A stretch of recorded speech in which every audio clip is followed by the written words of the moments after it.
Hey guys, happy Friday and welcome to another edition of my Friday Feature segment. For those of you who are new to my Friday Feature series, I aim to highlight some really cool and great connections here in the Des Moines area, people who are just making a big impact in the community, who are great people to know personally and professionally, and like I said, making a big impact as young professionals. This week, I'm really excited to have my good friend Parker Czipar here with me. Parker is making a big splash in the creative industry and is helping to put a lot of Des Moines artists on the map. So, Parker, thanks for coming on. I appreciate your time. Appreciate you for having me. Yeah. So, let's kind of get right into it here. Let's just hear a little bit about your story, how you started and everything. Yeah. So. I grew up in West Des Moines, Iowa, in Clive. Actually, no, I grew up in Clive. Went to Valley High School, graduated in 16. Basically in high school, I was in marching band for all 4 years, and then I was in wrestling for 3 years, and yeah, not really much going on in there. College, I went to UNI for a year and a half, dropped out in the spring of 18. No, it was right after Christmas break, but I dropped out, and I didn't really know. I came back, lived with my parents, worked at Chipotle, 8 to 5 job. Sure. Lived in my basement, and then when I was little, I used to make these YouTube videos like with just my GoPro 3 that I got for Christmas, and yeah, I went to Hawaii, Canada, and I just started editing random stuff and on iMovie, and I was like, why don't I just try this again and try and make some money off of it? And That's right. Different. It just kept escalating, and yeah, keeps growing, man. That's are. awesome. So yeah, you were involved in a pretty good amount of stuff though throughout your high school and college stuff, and that's always good to help you build a network, and that's kind of helped you grow into who you are, what you do now.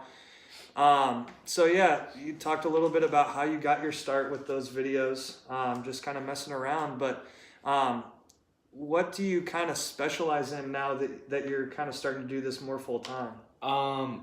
Concert, whether that's promoting for like a concert that's in March, like for example, we had a concert in Iowa City with Smoke Perp. I know mainly the audience won't know these artists, and that's fine, but basically with these big artists, it's not about their music anymore. It's about their persona and the followers and what they do beforehand. Sure. That's what gets people's attention. It's how they sell it online. It's more of their image. Yeah, exactly. And I'm basically one of the creators that helps draw people towards concerts. I made the promo for like Smoke Perp, got my first hip hop start with Grant Peterson, brought people into his concerts, and that it's just kind of escalated. But yeah, we have a lot of that. I've kind of limited my circle a little bit. Yeah, you kind of have to. You have to because it's when I started this, I had to reach out to people, right. And I reached out to maybe 3 or 4 different people that I had no idea who they were. Mm-hmm. But now I have probably 6 or 7 people in the requests and DMs, whether that's Twitter, Instagram, Facebook Messenger for some reason, or some people get my numbers and they'll be like, hey,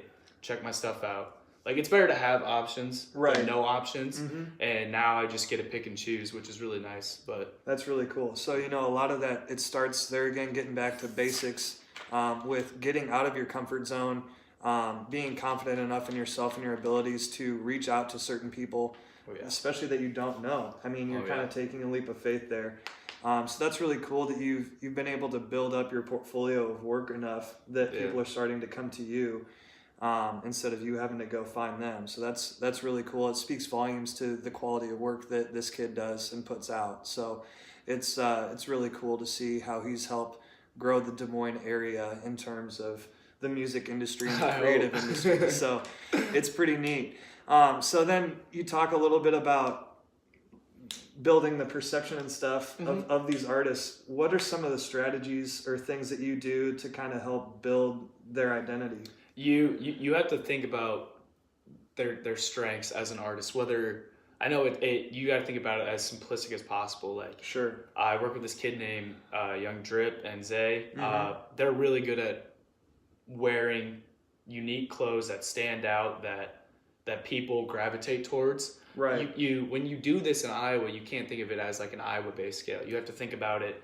People always goes, oh yeah, you got to peel outside of Iowa. No, you have to. That's a bigger step. In order to get to that step, you have to hit the middle step and then the step above that, and then you get there. That's right. So right now, what we're trying to do is with these guys, we're mainly focusing on who they perform with. Bigger named artists, not necessarily in Iowa, but whether that's Minneapolis, St. Louis, Omaha, Chicago, Denver, you know, like we really want to gravitate these bigger markets. Yeah, exactly, and it gives them more exposure and a bigger audience to work with, and people will gravitate towards them in that sense. That's really cool. But so, talked about some of those different places that you're trying to get to. You have kind of a big upcoming little thing here for some future plans you got coming up. I don't know if you can talk much about that yet, but yeah, a little bit what you can talk about. Let's hear it. So basically after that perp show, we put on this artist that I've been helping do media content for. His name's Drip and Zay, yada yada yada. Yeah. Smoke Perp's manager. I don't know if it's gonna be on LinkedIn. I don't really, but Smoke Perp's manager hit Drip and Zay up and LaShawn and me, and they're like, "Hey, we're going on this European tour right now.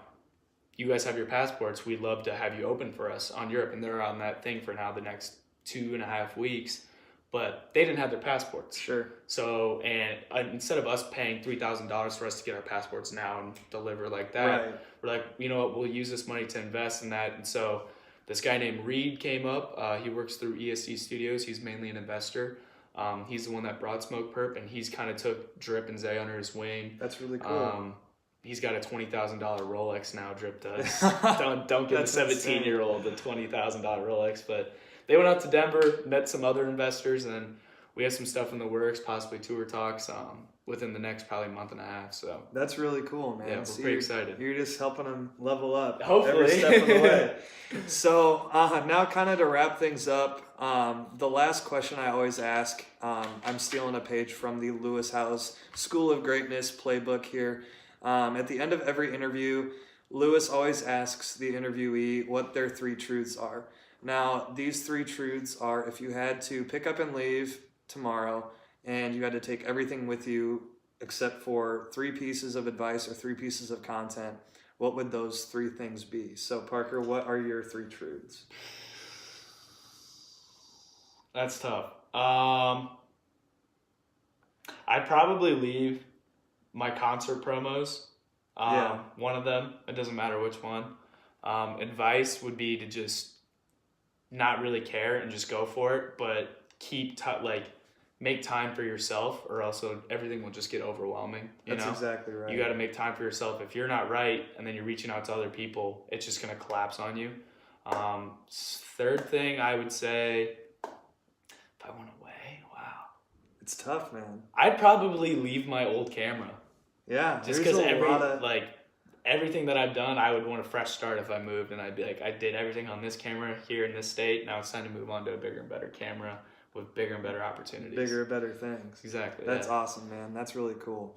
So there you have it. Also, if you have an event that needs any videography work or production, definitely reach out to my buddy Parker. He's a great connection to know for any of those needs. And if he can't help you, he's willing to connect you with somebody who can. So there you go. Always great having you on, man. Yeah, appreciate your time. Me, man.